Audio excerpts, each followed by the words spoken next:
Good evening, San Antonio. We made it to the weekend and we finally are getting closer on Sunday morning to that cold front that's moving through. You'll be waking up with some gusty winds, especially just overnight in the pre-dawn hours from about 4 a.m. to really throughout most of the day. We can see some stronger winds, even seeing that possibility of wind gusts up to about 45 miles an hour. But that doesn't mean it's going to be everyone. And with not only some strong winds, we're also seeing some dry air move through as that cold front gets closer to south central Texas.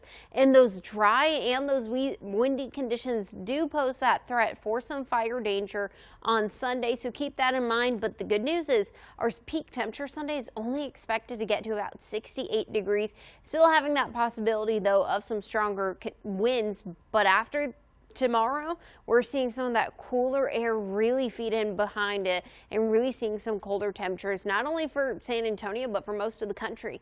Even near freezing temperatures Monday and Tuesday mornings for us here in the Alamo City before we warm back up to the 80s by Thursday.